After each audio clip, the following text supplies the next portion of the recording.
유한계급론, 이 책은 1899년에 발간됐습니다. 이 책을 읽지 않은 사람들도 배불론 효과라는 말은 알고 있을 겁니다. 배불론은 비쌀수록 잘 팔린다는 과시적 소비에 대한 통찰로 유명한 학자입니다. 배불론은 지금으로부터 약 160여 년 전인 1857년에 태어나 1929년에 사망했습니다. 노르웨이 이민자의 아들이었으며 미국 경제학계에서 괴짜로 소문난 인물이었습니다. 당시 주류학계와는 사뭇 다른 이론을 펼쳤던 탓에 경제학계의 2단화 취급을 받았습니다. 때문에 시카고 대학과 스탠퍼드, 미주리 대학 등을 전전했습니다. 죽기 몇 년 전 젊은 경제학자들에 의해 전미 경제학회 회장에 추대되기도 했지만 끝내 고사했고 72세의 나이로 작은 오두막에서 쓸쓸히 생을 마감했습니다. 저는 10년 전쯤 이 책을 처음 읽었습니다. 이번에 다시 읽어보았는데 재밌기도 하고 빛나는 통찰력에 감탄한 나머지 연거푸 2번을 더 읽었습니다. 읽으면서 막스의 자본론과 괴를 같이 한다는 느낌을 받았습니다. 두 책 모두 자본주의 제도의 착취와 억압에 대한 비판은 같습니다. 다만 서술 방법에 있어서 막스는 냉철하게, 배불러는 건조하면서 때론 조롱을 섞어가며 비판했다는 게 다를 뿐입니다. 자세한 이야기는 8장을 다룰 때 다시 하겠습니다. 어떤 책이든 가장 많이 나오는 단어가 저자의 핵심 의도를 대변합니다. 이 책에 가장 많이 나오는 단어는 유한계급, 야만적 기질, 착취, 속임수, 뻔뻔함, 과시적 소비, 노동면제, 차별화입니다. 이 단어들을 조합해보면 배불런의 주장이 간략히 요약됩니다. 유한계급은 야만시대의 유물인 야만적 기질의 소유자들로서 뻔뻔함과 속임수를 통해 노동계급을 착취하면서 부를 쌓고 노동면제와 가시적 소비를 통해 노동계급과 자신들을 차별화한다.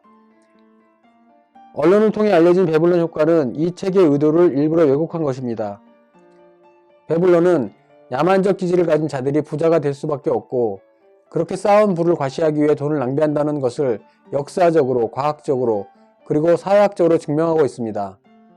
명품이나 사치품을 만드는 기업들, 그리고 그 기업들에게 광고료를 받는 언론들은 책의 어느 한 부분을 떼어다가 부자들과 일반 서민들에게 비싼 상품을 팔아먹는 데 이용합니다.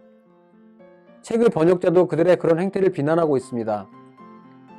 부자를 비난하는 배불런의 이 책이 부자에게 비싼 물건 팔기 전략의 원리인 배불런 효과라는 말로 불리는 현실이야말로 아이러니의 극치라고 하지 않을 수 없다. 자본가들과 그의 하수인인 언론은 늘 그런 식입니다. 애덤 스미스가 말한 보이지 않는 손의 경우도 마찬가지입니다. 애덤 스미스는 1500페이지가 넘는 국부론에서 보이지 않는 손을 딱 한 번 언급했습니다. 그런데 자본가들과 언론은 애덤 스미스의 의도와는 상관없이 보이지 않는 손을 전가의 보도처럼 사용합니다. 정부의 규제나 감시 없이 시장에 자율적으로 맡기면 그놈의 보이지 않는 손에 의해 저절로 균형이 맞춰진다는 말도 안 되는 소리를 합니다. 배불런 효과란 말을 만들어내고 퍼뜨리는 사람들이 정작 그의 책을 읽었는지 의심스러울 뿐입니다. 좋은 책일수록 요약하기가 어렵다는 말이 있습니다.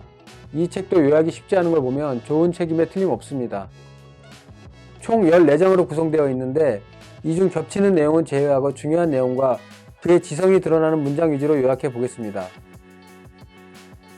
먼저 머릿말입니다. 머릿말 첫 문장부터 그의 날카로운 지성이 드러납니다.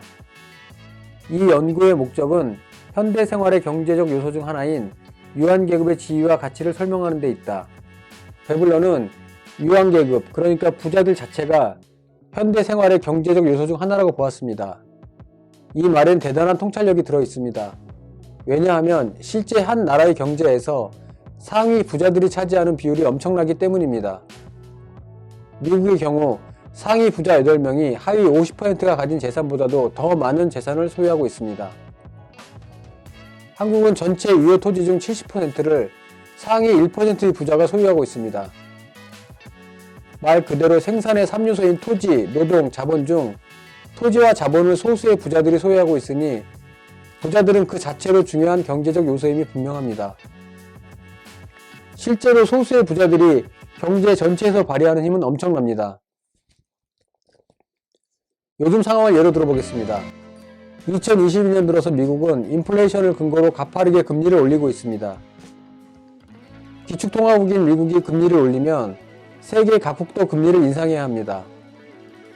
한국도 기준금리가 인상되다 보니 가계대출이 많은 가정들은 허리띠를 졸라맬 수밖에 없습니다. 원래는 금리가 올라 이자 부담이 늘어나면 그만큼 소득도 늘어나야 합니다. 하지만 인플레이션을 핑계로 가장 마지막으로 오르는 게 노동자들의 급여입니다. 이런 상황에서 그나마 후유증을 줄이고 효과를 내는 방법이 하나 있습니다. 은행 예금금리를 기준금리 인상 속도보다 천천히 적게 올리면 됩니다. 은행은 예금이자와 대출이자의 차이에서 수익을 얻는 구조이기 때문에 예금금리를 천천히 적게 올리면 대출금리도 천천히 적게 올릴 수 있습니다. 그런데 한국은행이 이 방법을 쉽게 사용하지 못하는 이유가 바로 현금이 많은 부자들 때문입니다. 소수의 상류층 부자들은 일반 서민들에 비해 비교 불가능할 만큼 많은 현금을 보유하고 있습니다. 부자들은 당연히 예금 대비 대출 비율도 낮습니다. 그럼 그들이 자신들의 예금 이자를 손해보면서 대출금리를 적게 올리는 걸 찬성할 리 없습니다. 이런 이유로 기준금리 인상에 비례해서 예금금리가 인상될 수밖에 없습니다. 1장 서론. 1장은 유한계급의 역사적 배경을 설명합니다. 유한계급은 도구의 발달로 인한 식량의 축적이 가능해지면서 출현했습니다. 유한계급의 조건으로는 살상행위에 익숙해지고 약탈이 일상적인 사회여야 하고 농사로 인한 식량 축적과 그 결과 사회 구성원 중 상당수가 일상적인 노동에서 면제될 수 있어야 합니다. 이런 시대적 배경에 대해 베블론은 이렇게 말합니다. 유한계급 제도는 야만 시대 문화의 고도 단계에서 최고로 발달했다. 가령 유럽과 일본의 봉건 시대에서다. 책 후반부에 가면 현대사회는 야만적인 봉건 시대보다도 더 유한계급 제도가 발달했음을 증명하는 부분이 나옵니다. 냉정하면서도 유머러스한 표현이 꽤나 인상적입니다. 현대사회가 야만시대보다도 더 유한계급 제도가 발달했다는 말은 그 옛날보다도 현재가 더 살기 힘들다는 말입니다. 이 부분은 토마스 모어가 유토피아에서 천국에 대해 말한 것을 떠올리게 합니다. 토마스 모어가 말하는 천국이란 일하지 않아도 되는 곳이 아니라 일하지 않는 사람이 없는 곳입니다. 원시사회는 원래 평화를 지향했다고 합니다. 그러다 폭력적이고 약탈적인 기질의 사람들이 등장해서 기존의 사람들을 지배하기 시작했습니다. 기존의 평화지향적 원시사람에 대한 베블론의 평가에는 안타까운 마음이 묻어납니다. 평화지향을 특징으로 하는 모든 원시 집단의 공통된 가장 뚜렷한 특징은 폭력이나 불의에 직면했을 때에도 너무나 우호적인 무능력을 보여준다는 점이다. 왜 착한 사람들은 너무나 우호적이지만 무능력할까요? 2장 재력경쟁. 2장의 소제목은 재력경쟁입니다. 2장 역시 중요하면서도 재밌는 내용이 많이 나옵니다. 먼저 유한계급은 사유재산제와 같은 시기에 출현했다는 내용입니다. 즉 축적이 가능해진 곳에서 유한계급도 시작되었다는 뜻입니다. 또한 이때부터 유한계급과 노동계급의 구별이 나타났는데 시기적으로는 야만시대 전기부터라고 합니다. 사유재산제의 가장 오래된 형태는 전쟁이나 약탈에서 빼앗은 여자를 정복자들과 그의 패거리들이 소유한 것입니다. 자고로 재산이라고 하는 것은 전승의 기념으로 가지고 온 전리품에서 비롯되었으며 여기엔 여자도 포함되었습니다. 이때부터 지금까지 무언가를 소유하는 근원적 동기는 타인에게 지지 않는다고 하는 경쟁심입니다. 타인과의 관계에서 우위를 차지하고 싶은 욕구는 나와 남을 구별짓게 되고 이는 다시 남을 차별하는 것으로 발전합니다. 이런 관습은 현대사회까지 이어졌고 더욱 심화되었습니다. 강남의 어느 아파트에선 자신들의 자녀들에게 인근 임대 아파트에 사는 아이들과는 어울리지 못하게 하고 얼마 전에는 아예 한 단지 안에 건설되고 있는 아파트에서 일반 아파트와 임대 아파트의 색깔을 다르게 한다고 합니다. 그런 걸 보고 자란 아이들은 과연 어떤 성인으로 성장할까 걱정스럽습니다. 40페이지에는 두 개의 재밌는 내용이 나옵니다. 공동체의 구성원이 용맹이나 부의 상당히 애매한 기준에 이르지 못하면 동료의 존경을 받을 수 없다. 또 자존심의 근거가 되는 건 일반적으로 동료의 존경이므로 자기 평가에서도 상처를 입는다. 동료의 존경을 받지 못하고도 자존심을 오래 유지할 수 있는 자는 정신 이상자뿐이다. 명백한 예외라고 할 수 있는 건 강력한 신앙심을 가진 자들인데 그들은 자신의 행위를 모두 내려다보는 초자연적 존재에게서 받는 가상의 칭찬에 의존하므로 참된 의미의 예의라고 할 수 없다. 첫 번째의 경우 학교나 군대, 직장생활에서 동료들에게 왕따를 겪거나 인정받지 못했을 때 왜 사람들이 견디지 못하는지에 대한 이야기입니다. 아무리 멘탈이 강하고 심지어 뻔뻔한 사람조차 주변 동료나 친구들과 융화되지 못하면 견디지 못합니다. 오죽하면 정신 이상자만이 그런 상황을 견딜 수 있다고 표현했을까요? 베블론은 그럼에도 불구하고 그런 상황을 견딜 수 있는 유일한 사람들이 있다고 말합니다. 바로 신앙을 가진 사람들입니다. 아마도 기독교인들에 대한 비판으로 여겨지는데요. 한국에서도 신천지를 비롯한 기독교인들의 이기적이면서 비합리적인 행태가 문제가 됐던 적이 있습니다.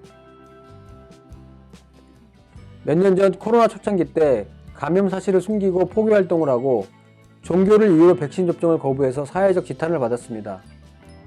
뿐만 아니라 광신적인 기독교인이 사찰에 들어가서 부처상에 빨간색 페인트 칠을 한 적도 있고 이슬람 국가의 종교시설 앞에서 찬송가를 부르는 등 이기적인 행동을 한 사건이 뉴스에 보도되기도 했습니다.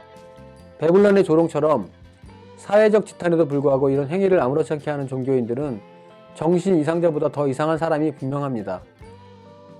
3장 과시적 여가. 3장에서 베블론은 유한계급에서의 유한의 의미에 대해 이렇게 말합니다. 이 책에서 사용하는 유한이라는 말은 태만이나 모유를 의미하지 않는다. 이 말이 뜻하는 바는 시간의 비생산적 소비이다. 첫째, 생산적 노동은 비천하다는 생각에서, 둘째, 태만한 생활을 할 만큼의 재력이 있음을 과시하기 위해서 시간은 비생산적으로 낭비된다. 현대에는 시간의 비생산적 소비란 본질은 같지만 그 행태는 사뭇 달라졌습니다. 베블론이 살던 당시의 미국과 유럽은 귀족과 노예주들이 존재했고 이들은 말 그대로 자신들의 소유물에서 생산되는 부를 바탕으로 사냥과 여행, 사교 모임 등으로 시간을 낭비했습니다. 하지만 현대의 유한계급들은 나름 일이라는 것을 통해 시간을 낭비합니다. 빌 게이츠든 일론 머스크든 이건이나 정몽구든 모두 자신들이 경영하는 기업이 있고 그 기업에서 직책을 맡아 일을 합니다. 물론 월급 받는 노동자들과는 전혀 다른 차원의 일이긴 하지만 말입니다. 그렇다면 현대의 유한계급은 일을 하니 시간을 비생산적으로 소비하는 게 아닐까요? 절대 아닙니다. 당시의 귀족과 노예주들 역시 자신들의 영지와 농장들을 순찰하면서 소작농과 노예들이 게으름을 피우지는 않는지, 자신들에게 돌아올 수확물들이 제대로 수확되는지 보고받고 감시하는 건 기본 업무였습니다. 지금의 대기업 총수들이 자신들의 기업에 이따금 출근하고 지사들을 순회하는 게 이와 다르지 않습니다. 베블론은 또 하나의 의외의 사실을 이야기합니다. 바로 예의범절의 유래와 창조에 대한 것입니다. 엄밀한 의미에서의 노동자 계급에서 발견되는 예절 규칙의 타락, 바쁘게 일하는 사람들 사이에서 이러한 지식이 상실된 건 비난은 둘째치고 어떤 하나의 사실을 말해준다. 즉 예의라는 것은 유한계급의 산물인 동시에 그 상징으로서 신분제도에서만 발달한다는 사실이다. 대체로 기품 있는 관습의 예의 규범의 대부분은 신분관계의 표현으로 일방이 주이고 다른 일방은 종이라고 하는 것을 상징적으로 보여주는 무언극이다. 예의를 파괴하는 것을 누구나 두려워하게 되었다. 그리고 예의를 몸에 익히는 건 인간의 우월성을 외부적으로 증명하는 것이자 뛰어난 정신의 소유자임을 완전히 증명하는 것으로 보게 되었다. 예의를 상실하는 것만큼 본능적인 혐오감을 불러일으키는 건 없었다. 이들이 일반 대중들에게서는 보기 힘든 예의범절을 만들고 중요시하는 이유 역시 시간의 비생산적 소비의 다른 형태일 뿐입니다.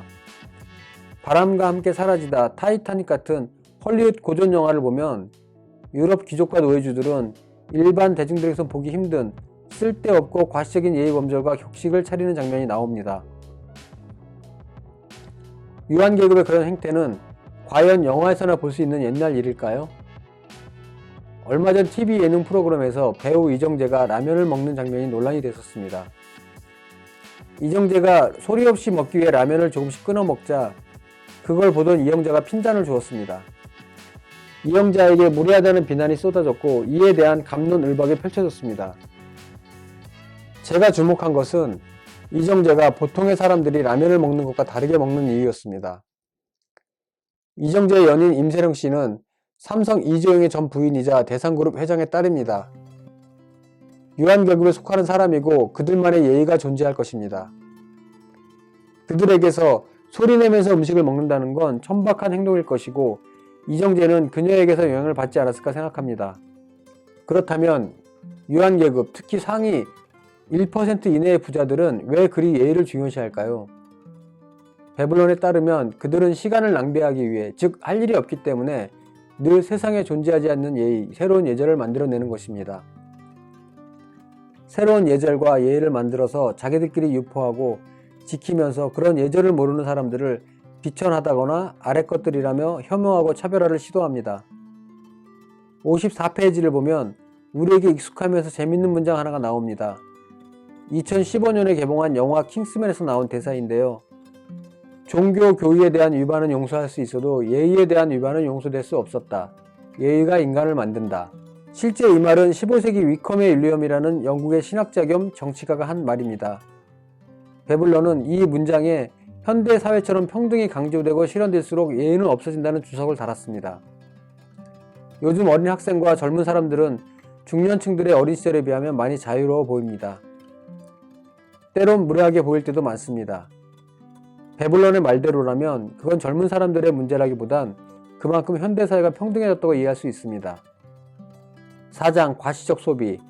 비쌀수록 잘 팔린다는 일명 베블런 효과는 4장의 내용을 모티브로 만들어졌습니다. 귀중한 물품을 과시적으로 소비하는 것은 유한 신사가 평판을 얻는 수단이다. 고도로 조직화된 산업사회에서는 결국 재력이 없으면 평판도 얻을 수 없다. 그리고 재력을 과시하여 평판을 얻기 위한 수단은 유한과 재화의 과시적 소비이다. 그러면서 일반 서민들이 부유층을 따라하는 이유에 대해서 말합니다. 또 하나 주목해야 할 점이 있다. 체면을 유지하기 위한 소비의 필요성이나 평판을 얻는 수단으로서의 소비의 효용이 가장 큰 것은 인간관계의 범위가 넓고 사람들의 이동이 많은 사회라는 점이다. 농촌 가정보다 도시 가정 쪽이 과시적 소비에 대한 많은 소득을 할당할 필요성을 요구받는다. 그 결과 체면을 유지할 필요 때문에 농촌 사람들보다 훨씬 더 하루살이 같은 생활을 하는 것이 보통이다. 도시 직공의 저축이 상대적으로 적은 것은 그들의 환경에서는 농장이나 소규모 농촌에 사는 사람들에 비해 저축이 유효한 선전수단이 되지 않기 때문이다. 일반 서민들이 부유층의 소비를 모방하는 이유 역시 주변 사람들로부터 좋은 평판을 얻기 위함이고 이런 과시는 농촌보다는 도시가 더 심한 게 사실입니다. 부유층이 아닌 서민들의 과시적 소비는 저축의 필요성을 줄이게 되어 결국 빈곤한 삶을 유지하게 됩니다. 그러면서 베블런은 진정한 과시적 소비에 대해 이렇게 정의합니다. 과시적 소비에 해당되는 것은 재력을 경쟁하기 위해 행해지는 지출뿐이다. 즉 재력의 평판이나 타인과 비교하여 경제적 성공을 촉진하는 요인이 없다면 습관화도 규범화도 되지 않을 지출은 낭비에 해당한다. 이 말은 아무리 돈을 낭비해도 돈이 줄지 않는 정도의 재력을 가진 사람들만이 진정한 과시적 소비를 할 수 있다는 말입니다. 따라서 부유층을 흉내내는 대중의 모방 소비는 모두 그저 쓸데없는 낭비일 뿐입니다. 5장 생활의 금전적 기준. 5장의 내용은 지금 한국 사회의 단면을 떠올리게 합니다. 지나치게 남의 시선을 의식하고 그로 인해 안 해도 되는 소비를 하곤 합니다. 베블런은 사회적으로 그런 분위기가 팽배해지면 금전적으로 이익이 되지 않는 일에는 등을 돌리게 된다고 말합니다. 그러면서 이렇게 말합니다. 남의 눈에 띄기 쉬운 소비가 편중되는 결과 대부분 계급의 가정생활은 사람들에게 공개되는 생활의 하렴에 비해 초라해진다. 이러한 편중의 파생적 결과로 사람들은 사생활을 숨기려는 습관을 갖게 된다. 비난을 받지 않고 비밀리에 할 수 있는 소비생활에 관한 한 이웃도 모르도록 하게 된다. 이처럼 산업이 발달된 대부분의 사회에서는 가정생활에서 타인을 배제하는 경향이 생겨난다. 나아가 파생적으로 개인사를 숨기는 것이 습관이 된다. 연봉 4천만 원을 받는 사람이 5천만 원이 넘는 차를 타고 연봉 1억 원이면 수억 원의 차를 타는 걸 쉽게 볼 수 있습니다. 카푸어라는 신조어가 생겨나고 수천, 수억을 호가하는 차 안에서 컵라면으로 끼니를 때우기도 합니다. 그런 사람들은 자신들의 초라한 생활을 비밀스럽게 하지 않을 수 없습니다. 베블런은 이렇게 상류층들의 과시적 소비와 서민층들의 모방 소비가 심해지는 사회에서는 출생률이 낮아질 수밖에 없다고 말합니다. 체면을 유지하기 위해 지출을 해야 하는 계급에서 출생률이 낮은 것도 과시적 소비의 수준을 유지해야 하는 점에서 비롯된다. 과시적 소비에 더하여 타인에 비해 못지않게 아이를 키우는 데 필요한 지출이 커지면 상당한 부담이 된다. 이것이 아이를 갖는데 중대한 저해 요인이 되기 때문이다. 필경 이 요인은 멜서스류의 예방적 억제 가운데 가장 효과적인 것이라고 말할 수 있다. 이처럼 생활 수준을 유지하려면 육체적 쾌적함과 건강 유지를 위한 소비 중에서 사람들의 눈에 띄지 않는 것을 감소시키는 방법과 아이들을 적게 낳거나 아예 낳지 않는 방법이 있다. 대부분의 사람들은 사람들의 눈에 띄지 않는 것을 감소시키기보단 아이들을 적게 낳거나 아예 낳지 않는 방법을 선택하게 되는 겁니다. 아이보단 비싼 옷, 비싼 차, 비싼 아파트를 선택하는 사람들이 늘어나는 걸 보면 말입니다. 배불런의 통찰력을 빌어 정부의 출산 정책에 한 가지 제안을 해볼 수 있습니다. 효과도 없고 쓸모도 없는 온갖 출산 정책을 시행할 게 아니라 젊은 사람들이 마음껏 과시적 소비를 할 수 있는 나라를 만들거나 아니면 모방 심리를 자극하는 유한교육을 없애는 정책을 시행하라고 말입니다. 물론 그게 가능했다면 벌써 이루어졌겠지만 말입니다. 배불런의 통찰력이 100년 후에 한국 사회에 정확히 들어먹고 있는 걸 보면 100년 전 미국 사회나 지금 한국 사회나 비슷했었나 봅니다.